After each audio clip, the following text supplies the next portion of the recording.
Olá, boa noite. Assaltos à mão armada assolam moradores no quilômetro 12. Em Luanda, cidadãos ignoram pagamentos dos impostos por alegada falta de benefícios. Sobe para 25 o número de mortos após explosão em Porto, no sul do Irão. E no desporto, resumo dos principais duelos, tudo isso e mais para ver agora no Domingo Notícias.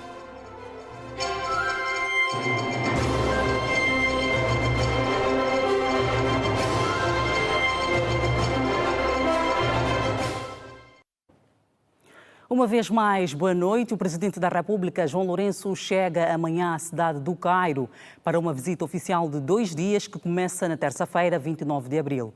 O chefe de Estado esteve em Roma, Itália, onde participou no funeral do Papa Francisco.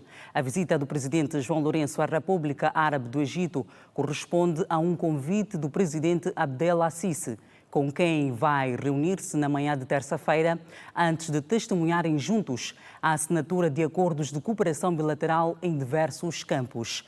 João Lourenço deve manter no Cairo um encontro com a comunidade empresarial egípcia para avaliação das perspectivas de investimentos em ambos os países.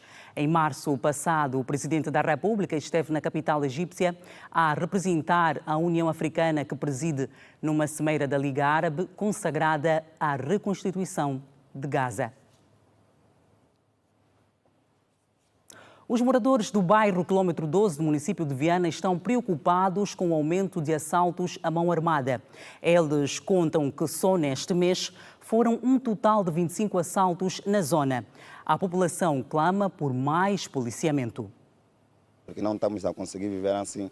Está a ser complicado sair com meios pessoais, motorizadas, telefones, computadores, estão mesmo a assaltar, não importa a hora.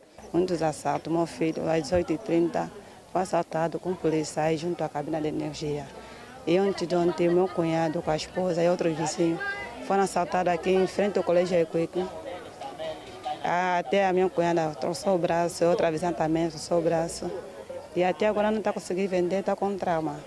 O grito de socorro vem do bairro Quilômetro 12, setor A, arredores da Pumangol, município de Viana. Os moradores estão preocupados com a onda de assaltos à mão armada. Há mais de 10 anos que Milton é residente do bairro. Há uma semana foi assaltado na presença da mulher e da filha.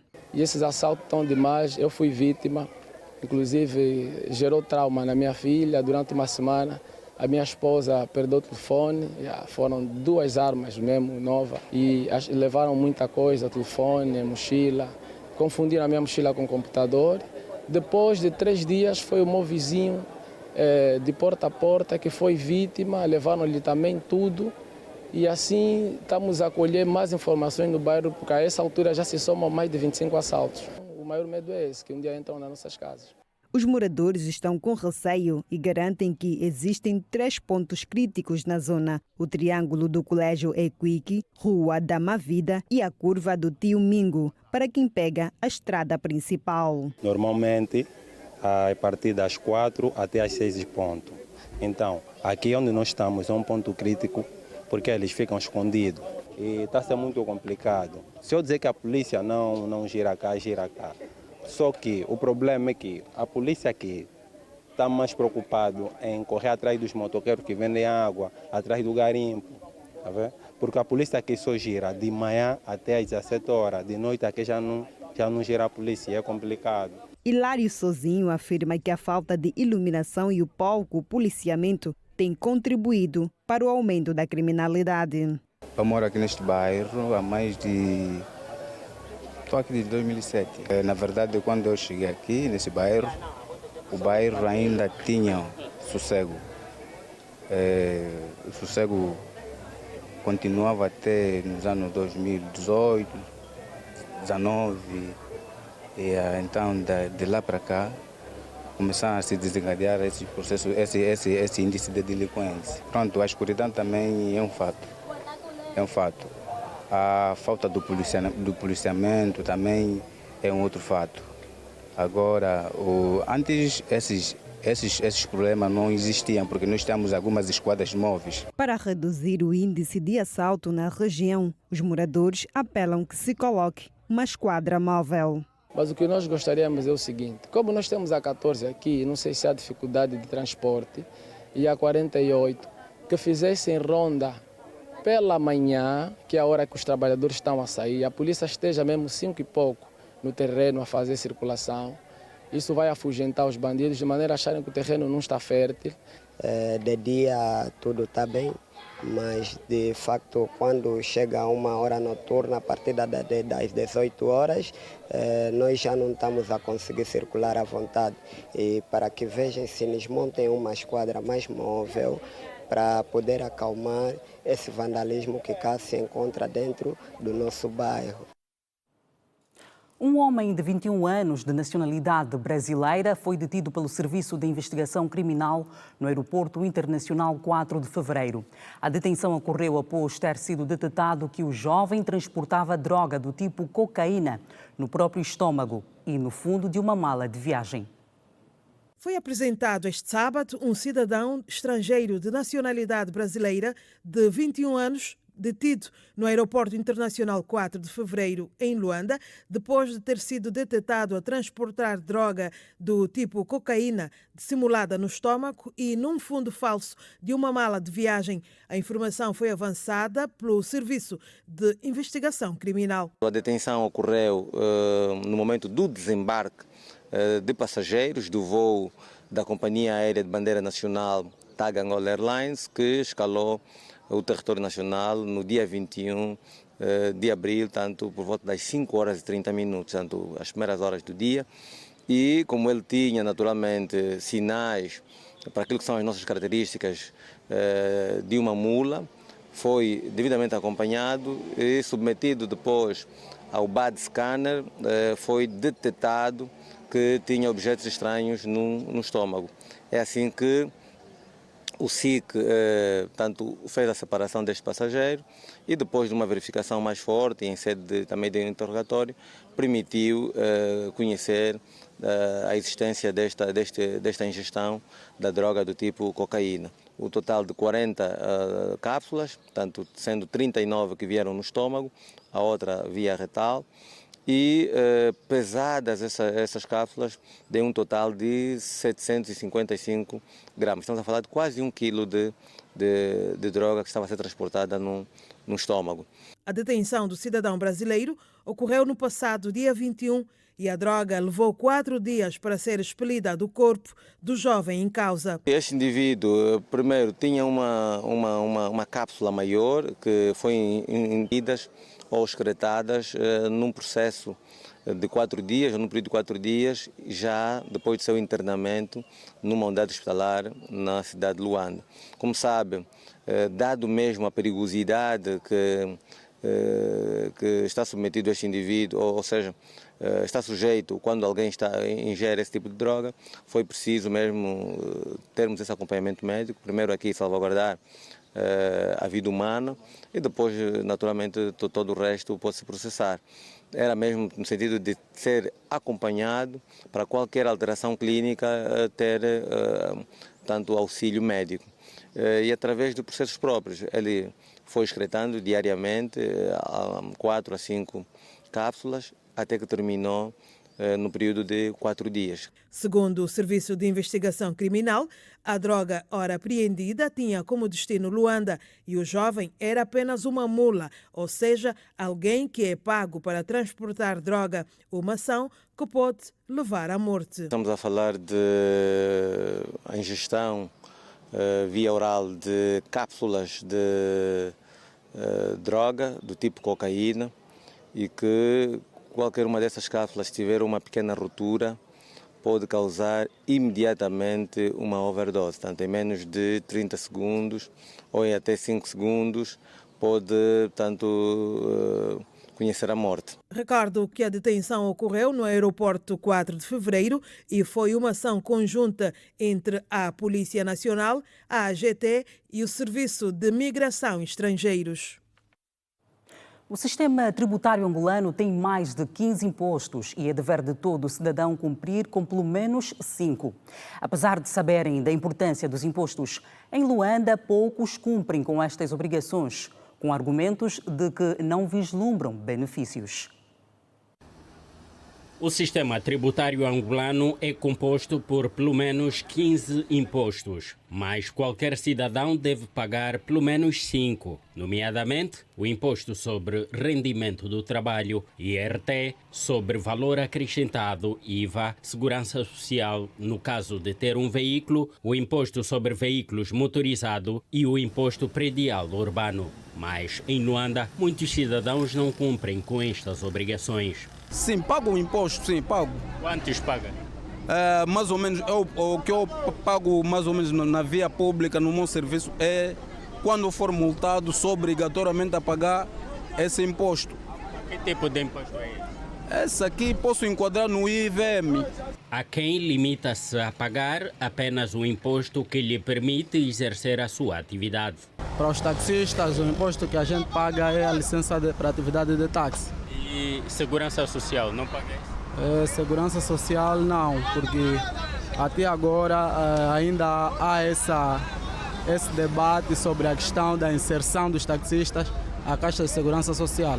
Lucas Seque é empresário na área da restauração e enumera as obrigações tributárias de um cidadão nacional. Temos o IVM, para quem tem viaturas, o imposto predial, para quem tem uma casa construída, e quem fizer um negócio também tem que contribuir com a parte do cidadão, que é contribuir com o que vende e dar a parte do Estado.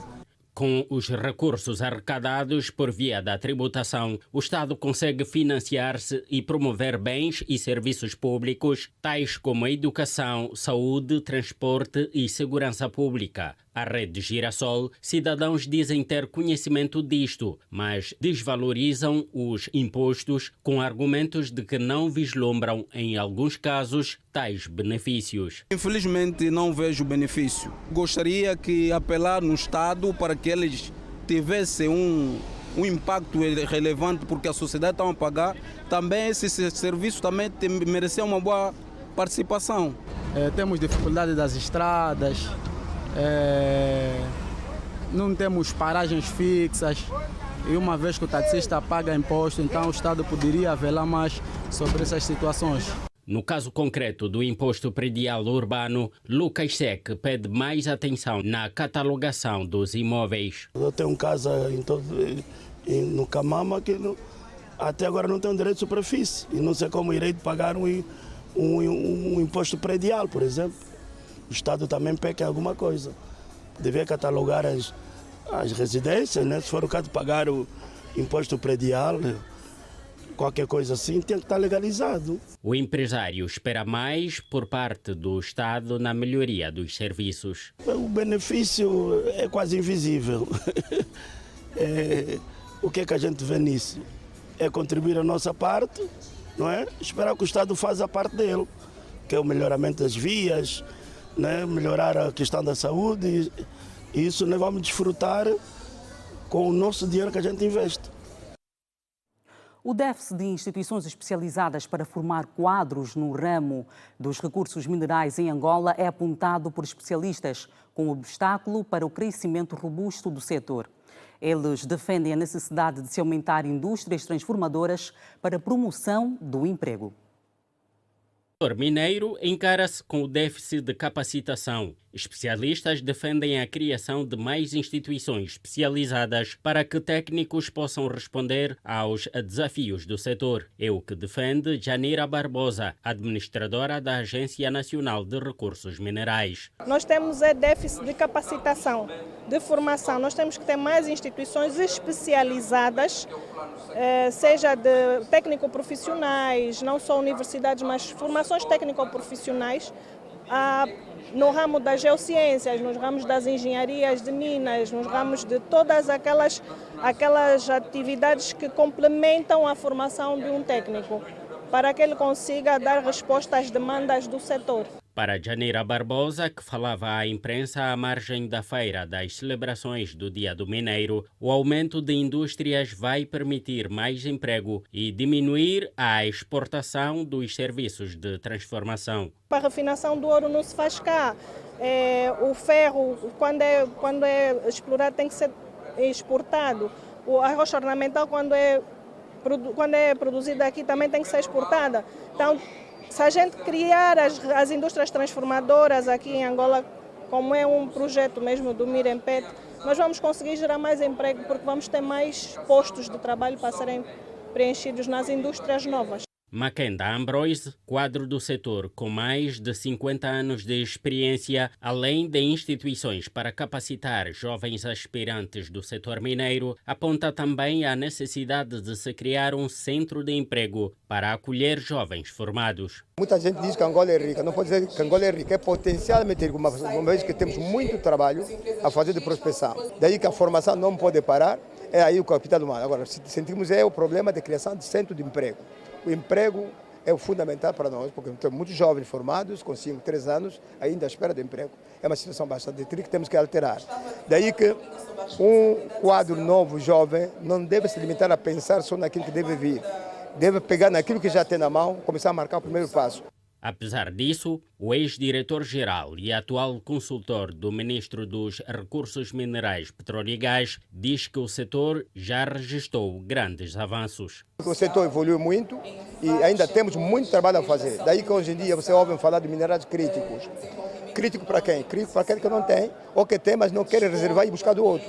Então, Angola também tem esse tipo de recursos. Daí que nós estamos a trabalhar no sentido, digamos, de preservar o que já temos, aumentar o conhecimento que já temos, de forma, digamos, a levar a Angola a crescer. Conforme os especialistas, o setor mineiro angolano está hoje focado na diversificação da produção de diamantes e rochas ornamentais, tendo iniciado a produção de ouro mineiro, de ferro, manganês e entre outros minerais. Vamos analisar os temas que marcaram a semana. Recebo hoje Edgar Fonseca, é jurista. Boa noite e bem-vindo. Boa noite, Manuela. Boa noite, colega do painel. Igualmente também Paulo Inglês, que é sociólogo. Boa noite, bem-vindo a este espaço. Muito boa noite, muito obrigado pelo convite. Muito bem. A Igreja Católica mergulhou em luto. Este sentimento é acompanhado pelo resto do mundo e tratando-se também da partida de um chefe de Estado que pugnava, não é, pela paz. Edgar Fonseca, o que é que lhe apraz dizer sobre esta morte do Papa? Bom, primeiro, endereçar os meus sentimentos de pesares a todos os cristãos e não os cristãos, à Igreja Católica em particular. Dizer que o Papa Francisco é uma figura incontornável do nosso tempo, é uma pessoa que lutou e esbateu-se pela paz, pela solidariedade, pelo combate à miséria. E tudo o que fez ao longo da sua vida estava voltado ao melhor para os seres humanos. É óbvio que para a Igreja Católica e também para aqueles cristãos e não cristãos que, de alguma forma, o Papa Francisco impactou, este é um momento de muita comoção. Eu, de forma muito particular, tive o ensejo de, em 2023, privar de forma um tanto direta, mas ao mesmo tempo direta, com o Papa Francisco, em presença da minha esposa, e tivemos a ocasião de ouvir uma coisa muito peculiar do Papa Francisco. Quando todos vaticinavam, quando das Jornadas Mundiais da Juventude, que o Papa estava muito cansado naquela viagem e que, entretanto, podia estar limitado dos passos a dar, sobretudo em Fátima, o Papa Francisco fez uma caminhada de 200 metros, ou mais de 200 metros. E numa abordagem que nós tivemos a ocasião de fazer, em sede de uma pergunta, eu pude perguntar, lançar o repto ao Papa, qual era o maior medo que ele tinha, sobretudo, da morte. E ele disse, com uma expressão que lhe era característica, com um sorriso, que ele não tinha medo de morrer, mas tinha medo, entretanto, da dor que sentiria no momento da morte.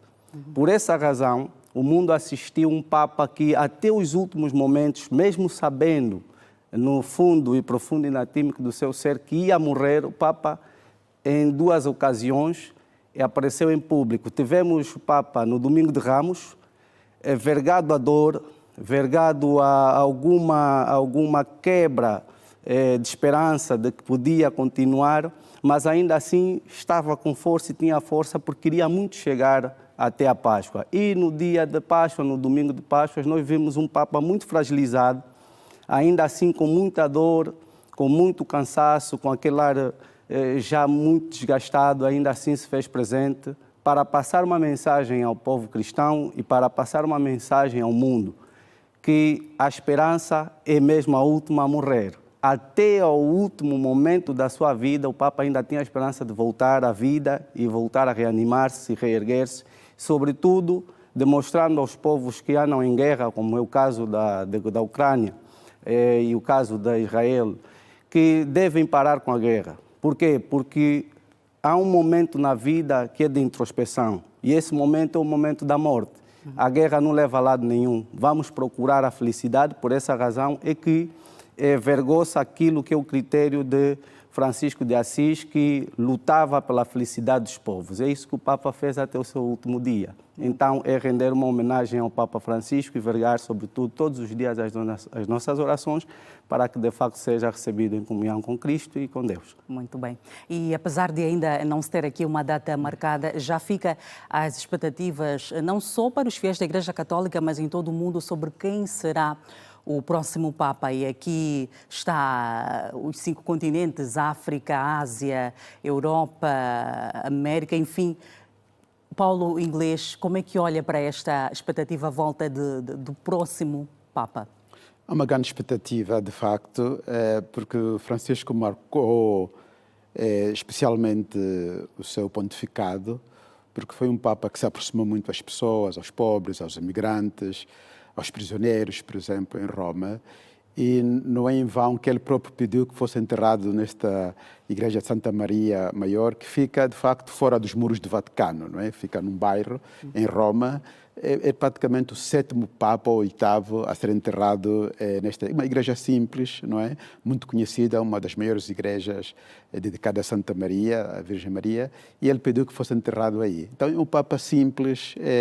Então, a grande pergunta é se o próximo Papa vai continuar aquilo que foi, de facto, a característica do Papa, do seu pontificado, ou então que foi marcado por uma abertura e tentar resolver questões de fundo da própria Igreja, como se os padres podiam se casar ou não, se aqueles que podiam voltar a comungar, aquelas pessoas que estavam afastadas da Igreja.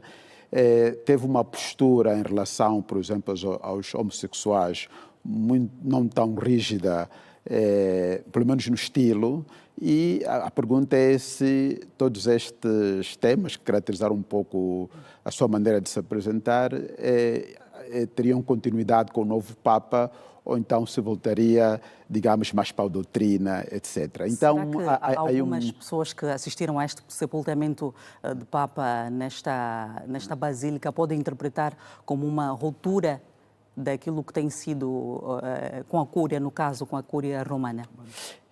Sim, mas também pode ser um testemunho final dele de que a vida é simples, não é? A fé é importante. E tentou evitar a pomposidade que às vezes isto mostra, preferiu um enterro simples. Estavam presentes cerca de 400 mil pessoas, além de 140 chefes de Estado de todo o mundo, cristãos e não cristãos, católicos, ortodoxos, mas também estavam assim seculares, ateus, muçulmanos, estavam lá porque era um Papa, por exemplo, ele esteve muito empenhado, muito sensível com a questão da guerra da Ucrânia, que são ortodoxos, muitos, mas também com o que se passou em Gaza, na Palestina. Portanto, era um Papa da paz, tendo vindo de um país, Argentina, que também teve problemas internos de conflito, de tortura, mortes. Ele compreendia o que era isto enquanto foi bispo, ele sentiu isso. Mas o que é certo é que é um Papa que tentou reconciliar, não é? A pergunta é se haverá essa continuidade ou não. Pois é, este legado deixado aqui por Papa, que apelava constantemente para a paz, deixa aqui um grande desafio para o seu sucessor. Sim, deixa de certa forma um grande desafio, até porque o Papa não só marcou aquilo que era a posição mais conservadora da Igreja, ele retirou esta característica muito conservadora e passou por uma condição mais liberal. Ou seja, nós vimos aí a valorização da mulher, que também foi uma questão que foi muito discutida na altura em que o Papa Francisco decidiu portanto, nomear uma mulher para a prefeitura dentro do Vaticano e criou muitos alaridos, porque aquilo que é o conservadorismo da Cúria Romana, aquilo que é a perspectiva dos cardeais e daqueles que conduzem a Igreja, entendiam que uma mulher beliscaria aquilo que é o conceito do poder dentro da Igreja. Mas não é em vão que nos últimos dias, e mesmo em sede de Domingo de Ramos, o Papa fez quase que um gozar, abusar mais sério, quando disse, quando da conferência com os médicos que o trataram no Gemelli, que basta ser uma mulher a liderar que tudo anda no caminho certo. Por quê? Porque a diretora do Gemelli é uma mulher. E ele, quando da marcação da conferência, o seu médico não queria que a reunião se realizasse justamente naquele momento, porque ele estava muito fragilizado. Mas o Papa Francisco insistiu que tinha de ser naquele dia, naquele momento. E com a condução da espiritualidade desta mulher, desta diretora, a reunião se realizou. Por isso é que no mesmo dia da reunião o Papa deixou escapar que basta ser uma mulher a liderar que tudo anda. Isto para dizer que a perspectiva que o Papa Francisco tinha é que a Igreja tinha de ser uma Igreja integrativa, insersiva. Não bastam homens para liderar, nem homens para fazerem a espiritualidade transparecer. As mulheres também são capazes. Por isso é que o Papa vaticinava a possibilidade das mulheres também, as madres, poderem celebrar missas. Isso também, num dos sínodos, levou a uma grande discussão dentro da Igreja. A ruptura ou não, claro que esta perspectiva do Papa Francisco ser enterrado na Igreja de Santa Maria é uma forma de demonstrar que a humildade deve continuar e residir até mesmo no momento da morte, porque é muito comum, no período da morte, as pessoas elevarem os egos do morto ou da pessoa falecida, dando-lhe uma cerimônia pomposa, quando viveu, às vezes, de forma muito miserável. E o que o Papa queria transmitir é miserável em vida, miserável na morte, mas manter a riqueza do espírito. A carne pode ser miserável, mas o espírito tem de continuar a ser rico e de todo precioso. Muito bem, já uma última questão aqui para fecharmos este assunto, Paulo. A morte de Francisco em plena Páscoa pode ser vista pelos católicos como um ato de evangelização? Sim, pode ser, porque para a doutrina católica a morte é uma passagem, não é? E com a Páscoa, ainda para mais, que é o símbolo da ressurreição, portanto, da vida que continua. Isto está inscrito na própria doutrina, na Bíblia, no Novo Testamento, né, em que Jesus Cristo ressuscita depois do terceiro dia. Então, há também um lado simbólico de que o Papa, tendo morrido nesse dia, é uma espécie de manifestação, anúncio de que a vida continua. Não é? Isto, quer dizer, tem muito a ver com Francisco, que ele próprio era um homem que dizia que o mais importante é a vida e que a própria morte não era uma ameaça, mas manifestava ainda mais esse desejo de viver para sempre. Isto é praticamente a fé dos católicos, não é? Portanto, é uma forma, assim, de anúncio também, porque evangelização significa anúncio, não é? A palavra grega significa isso. E, portanto, é mais uma mensagem que Francisco deixou. Muito bem. Já vamos avançar mesmo para um outro tema. Os preços dos produtos alimentares voltaram a registrar subidas em alguns mercados. Edgar, já era de se esperar ou estamos diante de mais um cenário de especulação de preços? Não, já era de se esperar. Aliás, para quem acompanha a política internacional, viu que nas últimas semanas os preços dos produtos da cesta básica, exatamente como estamos também aqui a falar, subiu a nível da Europa, com maior incidência em Portugal. Portugal teve um índice de aumento de subida de preços na cesta básica exponencial. E nós não podíamos ficar atrás, até porque muitos dos nossos produtos também são importados de Portugal. Ora, o que é que acontece? Nós temos aqui 3 cenários que estão a ser discutido a nível do mundo e Angola não está de parte, até porque o Executivo está atento a isso, que tem que ver, sobretudo, com aquilo que é a nossa capacidade de produção interna. Nós temos um grande problema e um grande déficit na produção interna. Não é especulação de preço, é o seguimento daquilo que tem sido as circunstâncias do mundo. Desde que começou a guerra na Ucrânia, o problema dos cereais, o problema de muitos produtos passaram a ser gritantes a nível do mundo todo. E nós, em Angola, não temos grandes reservatórios de produtos da cesta básica. Daí que tem-se falado da agricultura, tem-se falado dos vários programas que têm que ver com o incentivar do nosso empresariado na agricultura, a questão do produto com timbre ou selo made in Angola. Mas o problema é que os nossos produtos muitas vezes chegam a ser mais caros que os produtos importados, e o que é caricato.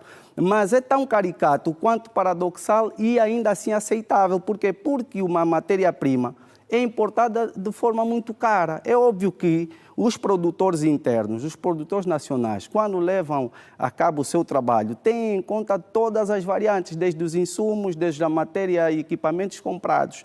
Num segundo plano, temos aqui um cenário que não se vai esgotar fácil a nível daquilo que serão os preços do produto da cesta básica. Nós temos a agricultura familiar, mas que ela é insuficiente.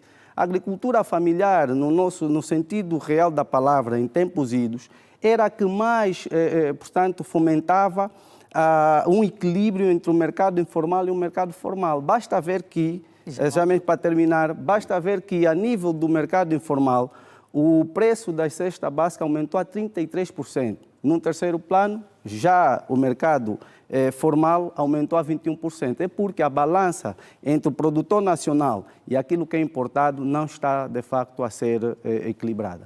Paulo Inglês, qual deve ser o caminho do Executivo quanto para os empresários diante desta realidade que afeta as famílias angolanas? Há uma questão de fundo, e acho que o Executivo tem pensado nisso, é que, de facto, o que de facto aumentou foi, quando aumenta a inflação, também aumentam os preços, não é? Basicamente. E o pico alto do aumento dos preços dos produtos básicos foi no ano passado, em junho de 2024, tinha chegado para aí a 35%. Depois, de facto, baixou um pouco, estamos agora a 26%, 27%. E isto vai oscilando por aí. Mas, em parte, está ligado, como dizia aqui o Edgar, à parte da importação. Isto quer dizer, uma vez que o governo tem uma política de controlar a importação, o que acontece é que não há compensação em termos de produção interna. Claro que há este desequilíbrio. No fundo, é a questão da procura da oferta e da procura. Sim. Então, o que acontece? Acontece que diminuindo o preço da importação, não há aumento da produção interna. Portanto, por causa deste desequilíbrio, claro que os vendedores, não é, terão proveito disso. E daí é praticamente inevitável. O que é que o governo pode fazer? É política de incentivo da produção interna. Isto é para médio a longo prazo. Mas a curto prazo, eu não sei se tem que se repensar a própria política da importação até que haja um equilíbrio. Olhando para a estrutura da nossa economia, pode-se falar de um circuito fechado, gerador de pobreza, ou há saída por explorar? Por agora podemos vaticinar a hipótese de ser um circuito fechado, que até incentiva a miséria e a pobreza. Isso é verdade, e o Executivo está consciente disso. Não é à toa que o Executivo, há muito tempo, tem lutado com aquilo que é o programa, não é, que tem que ver com a erradicação da fome e a pobreza. O Executivo tem consciência. Tanto é que, numa das abordagens que o presidente João Lourenço fez em sede da reunião com os empresários, deixou escapar isso mesmo. Ele disse que a pobreza e a miséria são irmãos que andam que estão sempre de mãos dadas. E que nós, enquanto angolanos, e quer executivo, quer empresariado, temos de estar juntos para poder, de alguma forma, erradicar a fome e a pobreza e concomitantemente reduzir os efeitos da miséria. Ora, qual é a saída que se tem que ver? Nós temos falado muito da inflação, mas se nós olharmos em tempos idos, nós vamos verificar que a inflação, ela sempre existiu e é assim que é o mundo. Agora, como combater? Nós temos de fazer uma criação de incentivo àquilo que é o mercado, àquilo que são empresariados, que é produzir muito e melhor, com preços reduzidos. Quando digo produzir muito e melhor com preços reduzidos, significa que o agricultor ou o empresário que lida com o setor agrícola tem de produzir muito e melhor produtos de qualidade, colocar no mercado com preços competitivos e aceitáveis. O que nós estamos a assistir é que os nossos produtos, como disse há bem pouco tempo, são mais caros que os produtos importados. É óbvio que a opção dos nossos concidadãos vai ser sempre comprar produtos importados e nunca os produtos nacionais, que acabam muitas vezes estragando no campo. Agora, se nós criarmos a política e a perspectiva de produzir muito melhor e colocar o produto no mercado a preços competitivos e a preços razoáveis, nós poderemos ter a economia estável e automaticamente poderemos ver a questão da fome, da pobreza e da miséria ultrapassados. Isto é ainda um desafio e o Executivo tem esta perspectiva em carteira. Muito bem. Vamos olhar então para um outro tema, a situação do saneamento básico nas centralidades, que está cada vez mais preocupante dado o aumento do roubo de tampas de sarjetas e a falta de manutenção. Estamos a assistir a uma degradação da qualidade de vida dos cidadãos, Paulo? Sim, há uma degradação, de facto. Quando há roubo de tampas de sarjetas, há uma degradação. Mas o problema é que muitas destas centralidades, ou essas cidades periféricas, algumas tiveram problemas também na concepção, não é? Portanto, há alguns problemas que são de raiz da própria construção. E o outro ponto tem a ver com a questão da manutenção. Não é possível uma cidade construída não ter um programa concreto, exato, de manutenção, porque as coisas degradam-se pelo uso.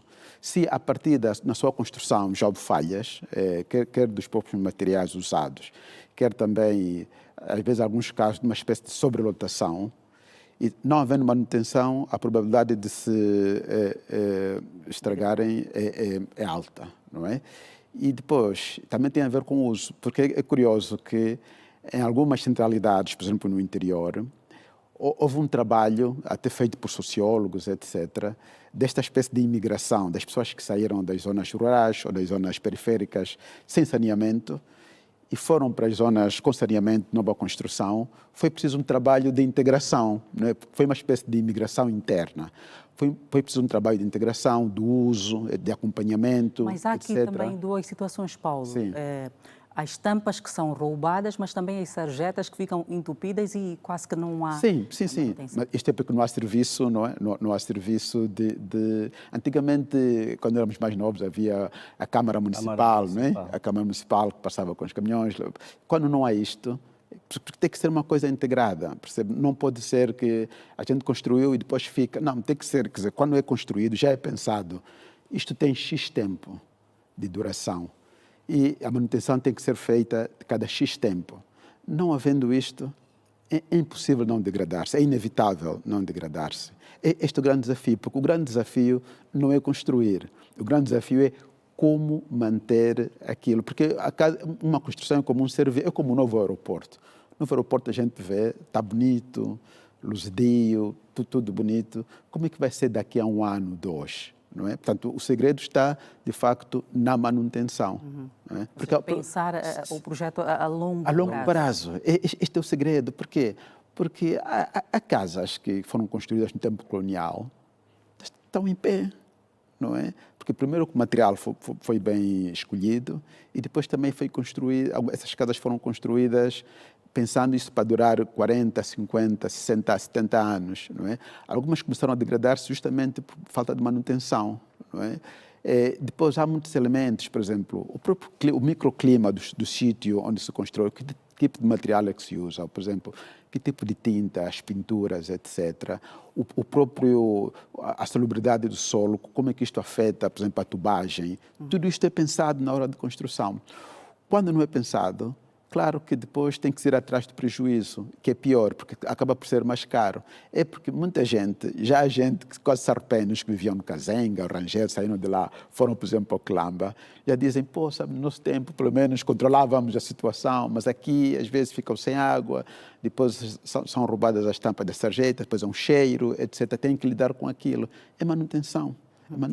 Edgar Fonseca, que medidas é que devem ser tomadas quanto ao saneamento básico nestas centralidades? Bem, Manuela, Angola, não é, tem leis que regulam o saneamento básico. Basta ver que nós estamos com 2 problemas. O problema da água e o problema do saneamento básico. Ou seja, sem água não há saneamento, sem saneamento não há água potável. O que acontece é que o Executivo angolano, já em 2002, criou-se a Lei 6/2, que é a Lei das Águas, exatamente para gerar uma gestão eficiente daquilo que é a água potável versus as zonas, portanto, de bombagem e de exploração de água e, subsequentemente, a gestão e fornecimento.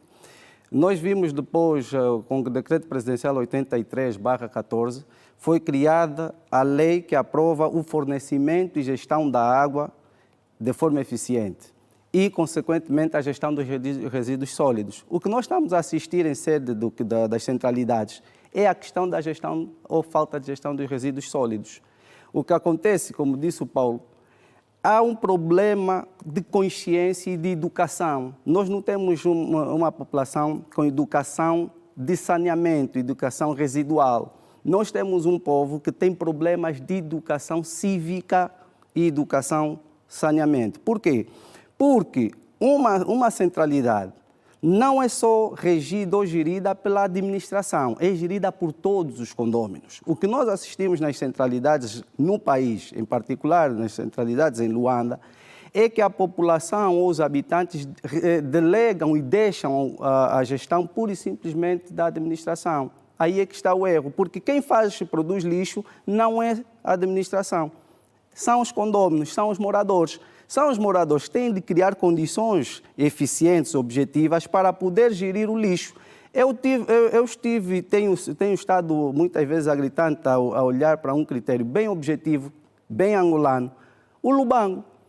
Eu fiquei surpreendido com o pessoal do Lubango, que todas as segundas, quartas e sextas, rigorosa e religiosamente, os populares colocam lixo à porta de casa e têm os colhidores no lixo. É incrível que eles estão rigorosamente a fazer a coisa. Então, por que não aqui em Luanda adotar-se isso? Há algum tempo, estamos a falar o ano passado, nos meses de outubro e novembro, nós começamos a assistir a alguns jovens que estavam predispostos a fazer essa recolha. Qual foi o problema? Diga-se também de passagem, e aqui com alguma segurança, alguns jovens começaram a inclinar mais para a prática de delinquência, o crime, não é? De assaltar de forma direta. A ocasião para... Pronto, lá está. Agora, qual é a medida que o Executivo tem tomado? O Executivo criou também a lei que tem que ver com, que é a Lei 8/05, que tem que ver com a cobrança do a taxa do lixo. Muito bem. Que está inserida na energia e água. Tempo, vamos avançar para um outro assunto. Foi aprovado na Generalidade o pacote legislativo eleitoral que traz como proposta a substituição do cartão do eleitor pelo bilhete de identidade. Edgar Fonseca, já que tem a palavra, que olhar tem sobre esta proposta? Bom, é uma proposta que veio a calhar, só aqui 2 reparos essenciais. É mau, é uma nota negativa que eu atribuo ao Partido UNITA. Por quê? Porque é muito mau que quando o Partido UNITA apresenta uma proposta de alteração do pacote eleitoral, legislativo eleitoral, o Partido MPLA fez uma aprovação na Generalidade sem objeção. Por isso é que a proposta do pacote eleitoral da UNITA, do Partido UNITA, passou com 188 votos a favor e nenhum contra, nenhuma abstenção. O que aconteceu com a proposta apresentada pelo Executivo? O Partido UNITA absteve-se na Generalidade, ou seja, já não fizeram uma concordância. O que acontece é que houveram 68 votos a favor, 113 votos a favor, 68 contra, abstenções, não contra, abstenções da UNITA e 2 contra. Isso é uma demonstração clara de alguma petulância política. Agora, devo dizer que esta legislação, este pacote foi aprovado na Generalidade, irá para a especialidade para as subsequentes discussões e consequente aprovação, mas que está muito bem conseguida. Por quê? Porque limou muitas arestas que estavam, portanto, com alguma neblina, que começa logo pelo número daqueles que estarão, os delegados que estarão em sede das mesas de voto, que passou de 750 para 500, já é muito bom. Também a distância daqueles que votou ficou, já passou a ser de 500 metros para 1000, o que é bom também. E, consequentemente, temos outros critérios que têm que ver com a alteração, e acredito que vamos falar a posterior, salvo o contrário, que tem que ver com a questão do bilhete de identidade substituir o cartão de eleitor. Isto aqui são propostas que valem a pena, é uma proposta que vem, de facto, no momento certo, porque vai permitir, com bilhete de identidade, todo e qualquer cidadão, onde quer que esteja, poder exercer o seu direito de voto, Manuela. Paulo Inglês, esta iniciativa pode tornar mais célere e mais democrático o ato do voto? Não sei, vamos ver, porque há uma diferença entre o número de potenciais eleitores e o número dos que possuem bilhetes de identidade, não é? Porque isso já houve várias tentativas. Por exemplo, houve o cartão de eleitor, depois houve uma proposta de se fazer o cartão de cidadão em 2021, que também podia ser usado e não funcionou, ficou a meio. E o número de pessoas, sobretudo jovens, que pretendem ter ou adquirir o seu bilhete de identidade ainda é grande. E não é, lá na proposta fala de 12 milhões de angolanos que têm o bilhete de identidade, mas o ano passado o número de possíveis eleitores eram 14 milhões, depois afinal voltaram menos, etc. A minha questão é mais logística, não é? É uma questão logística. Se até 2027 as pessoas que na altura vão ter 18 anos e, portanto, poderão votar, se já terão o seu BI, não é? E com isso poderem usar. Há quem diga que, pronto, vai ser simultâneo, vai ter os cartões de eleitores e tal, mas a grande questão, nesse debate da alteração da lei, tem a ver sempre com a questão da confiança. Como é que a gente pode estar segura de que o processo é transparente e justo? Isto é o mais importante, independentemente de como é que se arquiteta a lei, como é que se articula a lei, o mais importante é como garantir a transparência. Isto é o ponto fundamental. Às vezes pode haver erros, mas se há da parte de todos de que o processo garante de facto transparência, tudo passa. Essa coisa de estar a 1 quilômetro depois de votar, não sei como é que vai funcionar na prática, não é? Por exemplo, depois de votar, se eu quiser estar num café que fica a 500 metros, não é? Com os amigos para comentarmos, etc. Não, tem que estar a 1000, não sei como é que depois alguns agentes vão interpretar isso, ou pessoas que vivem a 500 metros do lugar do voto, etc. A questão é sempre em termos logísticos como é que isto funciona na prática, não é? As intenções são boas, mas neste caso concreto eu acho que o grande problema é como é que isto na prática vai funcionar. Todos os angolanos, mesmo agora a gente passa pelas administrações, instituições que tratam da questão do BI, é uma enchente, as pessoas têm que ainda ir de madrugada, o governo diz não, vamos abrir mais postos, vamos criar postos móveis, ok, vão criar. Este é o ponto. Posso só rápida, é mesmo só uma pincelada, só para responder à questão que o Paulo deixa no ar. Será que vão criar? Vão e já está criado. Basta ver que a nível das maternidades, a nível de Luanda, e com alguma extensão já para algumas províncias, já temos postos de assistência para tratamento da bilhete de identidade à nascença. Quer dizer que o projeto Nascer, Registou, ou Nascer e Registro. Quer dizer que neste momento já está na maternidade Lucrécia Paim, na maternidade Gangula e na maternidade dos Cajueiros. Está-se a estender agora para Kwanza Sul, Malange, Uís, Mochico e Bié. Então, seja, é para dizer que a grande maioria ainda não tem, né? O processo nasceu, registrou. Para responder se é eficiente, se vai lograr êxito. E vai lograr êxito por quê? Por todo aquele que nascer e tiver o seu registro feito e, consequentemente, o seu bilhete de identidade, aos 18 anos poderá exercer o seu direito a voto. Mas não tem o BI à nascença, tem que tratar depois. Logo que nascer, registrou, ao momento em que for dar o seu nome enquanto cidadão angolano, pode automaticamente tratar do bilhete de identidade. Vamos ver se isto vai funcionar. Vai funcionar, já está funcionando. Eu acho que será a primeira vez em 50 anos com uma coisa pensada e vai funcionar. Mas já está funcionando. Eu tenho dúvida. O registro já começou, porque eu particularmente tenho acompanhado. Eu também. Que já estão eu tenho acompanhado, nesse momento, há enchentes de lugares de pessoas para tratarem o bilhete. É pacífico e vai ser ultrapassado. Ok, Paulo. Ok. Muito bem. Não perca no próximo bloco todas as novidades desportivas. Por agora fazemos a primeira pausa. Volte connosco. Até já.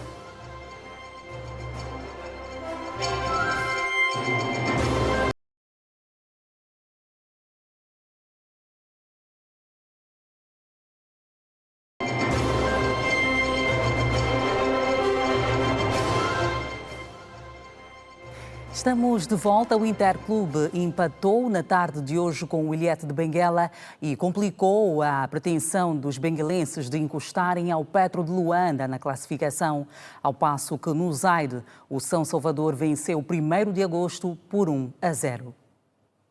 E com o Estádio Nacional de Umbaca em Benguela devidamente preenchido, é que o Ilhéte local viu o Interclube a frustrar os seus objetivos no segmento da jornada 26 do Girabola Alegria do Povo. A turma do Interclube entrou no encontro totalmente destemido, chegando ao setor mais recuado do avançado de 29 anos de idade, Ningue.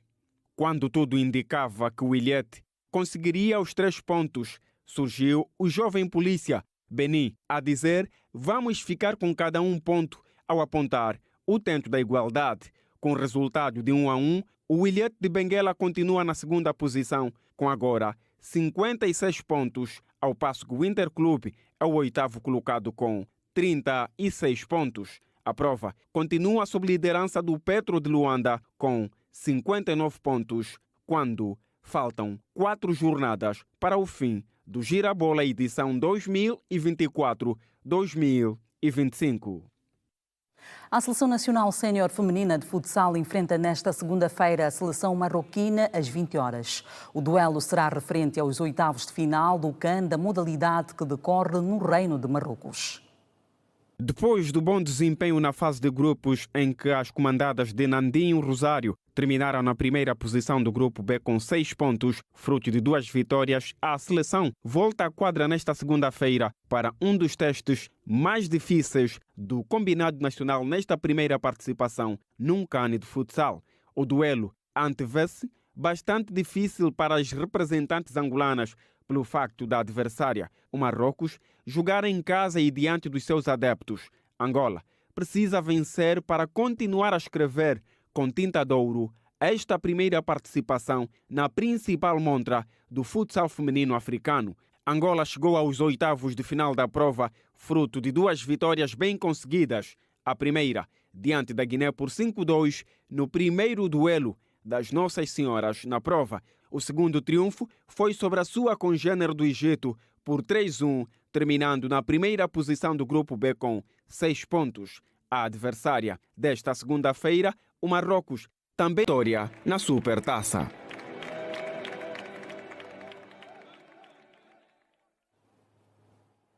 Vamos à conversa com Aniceto Muquinto sobre os resultados desta jornada 26 do Girabola. Aniceto, boa noite, bem-vindo. São a fugir. A equipa entrou nervosa jogando em casa? Penso que sim, Manuela. O Ilhéte entrou para esse jogo, de certa forma, com alguma pressão.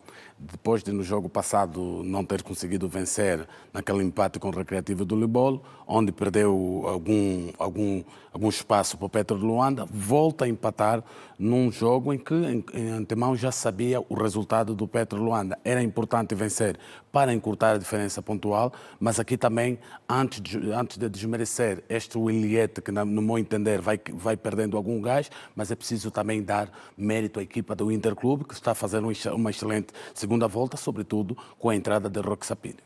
Fica assim mais difícil o título para a equipa de Zé Camaral? Fica muito mais complicado, são 2 empates consecutivos. A esta altura, o Petro Luanda tem mais 3 pontos que o Ilhéte, e o próximo jogo do Ilhéte é na Lunda Sul, num terreno muito mais difícil, e as coisas a esta altura tendem-se a fazer com que o Petro seja campeão, apesar de não ter vencido, mas pelo menos conseguiu conservar os 3 pontos de diferença.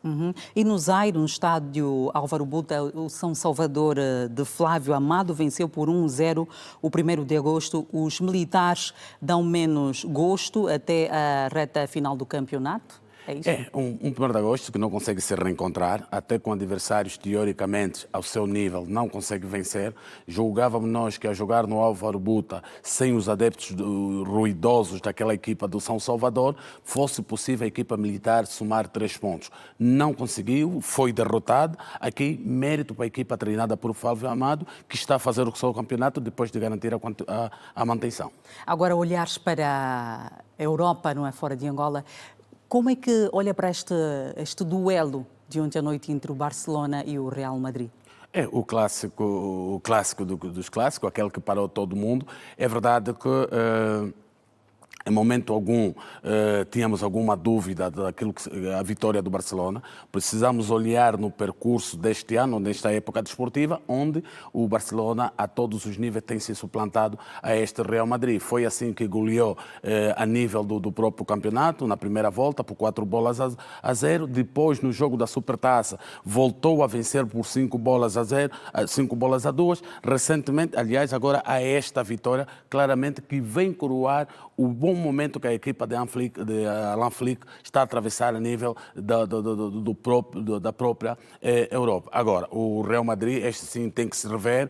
Penso que Ancelotti vai perdendo o controle do balneário, porque os ativos lá estão, mas quando é escalada a equipa, não consegue corresponder àquilo que são os anseios da sua massa associativa. Que os adeptos já vão pedindo mesmo a saída do treinador. Claramente, e assim, quando os resultados não aparecem, é sempre a cabeça do treinador que fica a prémio, mas ainda assim vamos acreditar que é um mau momento apenas que o Real Madrid está a atravessar, porque é com Ancelotti, aliás, que o próprio Real Madrid teve as suas maiores conquistas de história, e eu não acredito que de um dia para o outro o treinador tenha passado de best para a besta. Uhum. E saímos da Europa, voltamos para Angola, já mesmo para fechar. As senhoras no futsal podem voltar a surpreender com o CAN na mala? Podem voltar a surpreender. Seria agradável amanhã vermos as nossas meninas a vencer a seleção anfitriã, mas é preciso não embandeirarmos em arco, é preciso dizermos que vai ser um jogo difícil e complicado. O próprio emparecimento acabou por ser, foi madrasta para a seleção de Angola, porque inicialmente previam os regulamentos que Angola, sendo vencedora do grupo B, teria cruzado com o vencedor do grupo C, onde foi líder a Tanzânia. Mas, infelizmente, aliás, o vencedor do grupo A, que é o Marrocos, tinha que cruzar com o melhor segundo. Infelizmente, calhou que o melhor segundo é do mesmo grupo de Marrocos, logo tinha que se fazer esta alteração. Aliás, os regulamentos já previam esta alteração também pontual. Em caso do segundo sair no mesmo grupo com quem deve cruzar, deve-se fazer essa alteração. Então fez essa alteração, Marrocos joga com Angola e Camarões, que foi o segundo melhor dos três grupos, vai cruzar com a Tanzânia. Aniceto, muito obrigada por estes momentos e até a próxima. Obrigado, Manuela. Boa noite. E mais desporto você poderá acompanhar amanhã no Desporto na Rede, aqui na Rede Girassol. No próximo bloco, sobe para 25 o número de mortos da explosão num porto no sul do Irão. O Domingo Notícias volta daqui a pouco. Até já.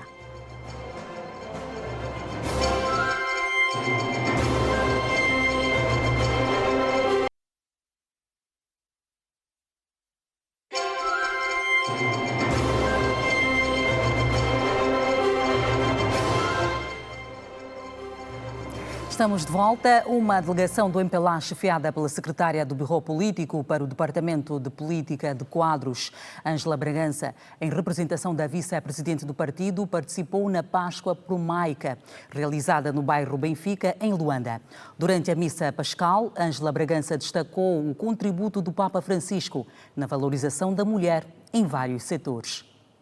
A morte e a político para o Departamento da Política de Quadros, Ângela Bragança, destacou o contributo do Papa Francisco na valorização da mulher em todo o mundo. Ao contemplarmos o Senhor crucificado e ressuscitado, recordemos também com profundo respeito a figura do nosso querido Papa Francisco, cuja recente partida marcou os corações de toda a Igreja. Foi um grande defensor da dignidade e da valorização da mulher. Ele incentivou a presença da mulher nos espaços de decisão da Igreja. Criou inclusivamente comissões para estudar matérias ligadas ao papel da mulher na Igreja. Pediu perdão pelos abusos de poder e sempre exaltou o papel central da mulher no anúncio do Evangelho. Sob o seu pontificado, vimos crescer o reconhecimento de que a Igreja só será completa quando a voz das mulheres for plenamente ouvida e respeitada. A secretária-geral da OMA, Joana Tomás, acredita que o Papa eleito dará sequência ao legado do líder da Igreja Católica. Foi um Papa que, para nós mulheres que lutamos pela igualdade e equidade no gênero, foi uma pessoa que muito fez para que a nossa luta tivesse mais voz, ou que se juntasse uma voz potente naquilo que são a luta pelos nossos direitos. A nível da Igreja Católica, vimos as nossas irmãs a somarem conquistas com o reinado deste Papa que agora partiu para a eternidade. Acreditamos que o Papa que vai ser eleito também vai dar sequência neste trabalho que muito tem feito, tem dado bons resultados, porque vimos que a mulher na Igreja Católica está a ocupar alguns espaços que até bem pouco eram muito dominados, muito mais por homens. Para a secretária do Buró Político para o Departamento da Política de Quadros, o espírito de Páscoa deve permanecer no seio das igrejas. Continuamos com o espírito da Páscoa, um espírito de amor, e podemos aqui ver inclusivamente que estavam senhoras de outras confissões religiosas. No fundo é um pouco daquilo do legado de Francisco, e o padre aqui disse bem, somos angolanos, temos que valorizar o nosso país, e foi um momento de amor, muito amor, que eu levo para a minha casa. Ângela Bragança apelou à comunidade cristã a servir a Deus sem outras intenções. Nestes dias santos, peçamos ao Senhor que nos conceda a mesma coragem de Francisco.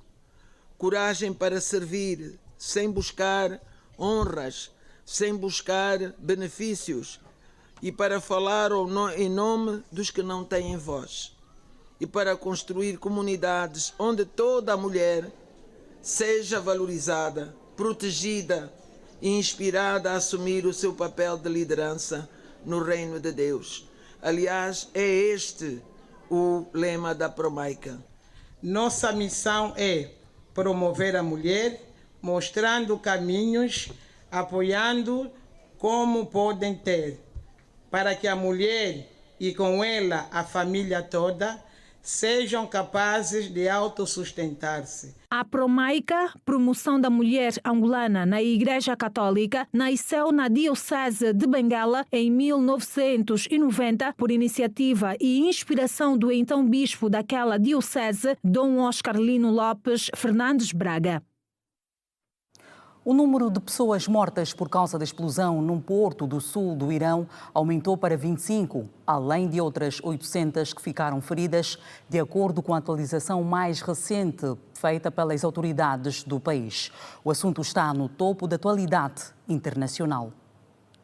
Segundo as autoridades do Irão, a causa da explosão poderá estar relacionada com o carregamento de um ingrediente químico utilizado para fabricar propulsores de mísseis. A explosão acontece na mesma altura em que o Irão e Estados Unidos se reúnem em Oman para a terceira ronda de negociações sobre o programa nuclear de Teherã, que avança rapidamente.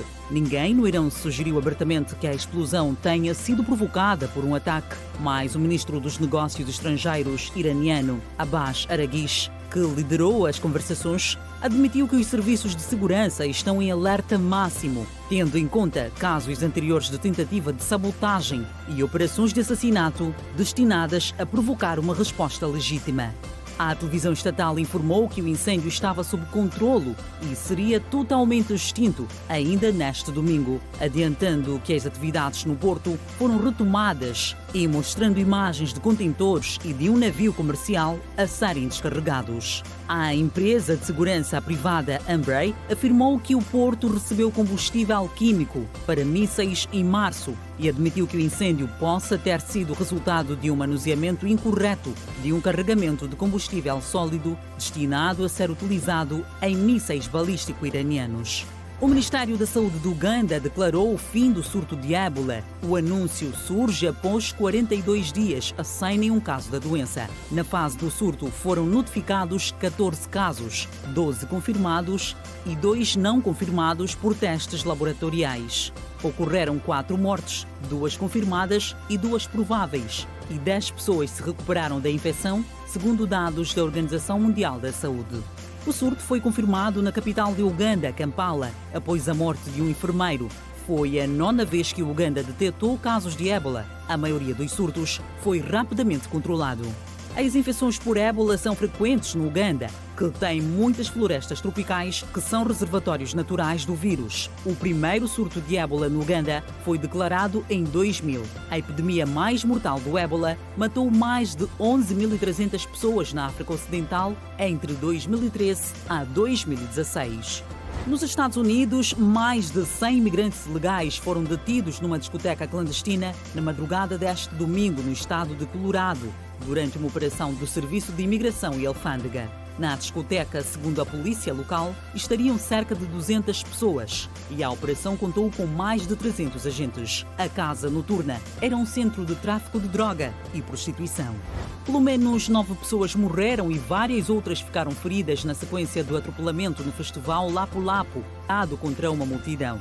O homem ao volante de um carro preto avançou em alta velocidade contra bancas e comidas durante um festival que reúne a comunidade filipina de Vancouver, conhecido como Lapu Lapu, e que normalmente atrai grandes multidões. Apesar do incidente, as autoridades garantiram que não há mais perigo para a população. O Domingo Notícias traz nesta edição a história de jovens que trocaram o mundo do crime pelo empreendedorismo por iniciativa própria. Os jovens apostam na criação de cybers e no trabalho de mototaxistas. Vamos ver. Em Luanda existem muitos bairros que enfrentam vários desafios e que podem ser considerados esquecidos em termos de infraestruturas e oportunidades. No entanto, nesses locais podemos encontrar exemplos de superação, seja pela criação de uma hamburgueria, farmácia ou salão de beleza. Residente no bairro Caixixi, distrito urbano da Estalagem, o jovem Olímpio Rodrigues, de 26 anos, decidiu criar um cybercafé para fazer a diferença na zona. Normalmente para outros nós não vamos conseguir fazer o que nós queremos, né? Mas com força e vontade estamos aqui, sabendo que há muita delinquência e também queremos fazer uma própria diferença. A criação de micro e pequenas empresas podem gerar oportunidades de emprego e fomentar a economia local. Existente há vários meses, o empreendedorismo de Olímpio já lhe permite sustentar a família e ajudar nos estudos. No princípio, todas as coisas é difícil, mas com o tempo vamos ganhando novos conhecimentos. Mas não tem muita dificuldade, porque é algo também que eu estudei, sei, simplesmente estou a pôr em prática. Os maiores desafios normalmente são a concorrência, né? Também de outros empreendedores, que também dão a sua máxima e a sua qualidade. Outro que também procura por uma mudança é o jovem Diamantino Calandula. Professor durante a manhã e motoqueiro à tarde, explica que o sonho de ser fazendeiro motiva-o a trabalhar de dia e de noite. Alguns dizem, né, que é difícil a gente sonhar cá no nosso país, mas eu digo ainda que é possível a gente sonhar. Com esforço a gente consegue obter os nossos sonhos. Por isso que eu estou a fazer isso, porque tenho um sonho. O sonho que eu tive, né, era talvez um dia, né, ser um empresário, né, tendo assim algumas fazendas. Mas a princípio digo que tenho só uma pequena lavra, onde há um pequeno investimento. E tenho a certeza que com esses pequenos investimentos, futuramente teremos algo mais maior. Diamantino chama a atenção dos pais para que eduquem os filhos para conseguirem adaptar-se a meios poucos produtivos. Onde nós crescemos, o acompanhamento do pai e da mãe também influencia muito. Então, quando isso acontece, tipo a separação de um pai com a mãe, né, o abandono dos filhos com os pais, também influencia muito. Por isso que às vezes alguns dizem que o bairro influencia, nem sempre, porque tudo parte de um lar. Se no lar tiver tudo mal, é bem provavelmente que o filho na rua vai procurar aprender outras coisas. Aprender outras coisas, pode aprender coisas positivas como negativas. A educação dos filhos é um processo contínuo e fundamental para o seu desenvolvimento. É um dever e direito dos pais educar os filhos desde a infância até a fase adulta. E são com as histórias de superação que colocamos um ponto final nesta edição. Obrigada pelo carinho da sua audiência. Já a seguir tem cinema para ver. Fique bem, fique em paz.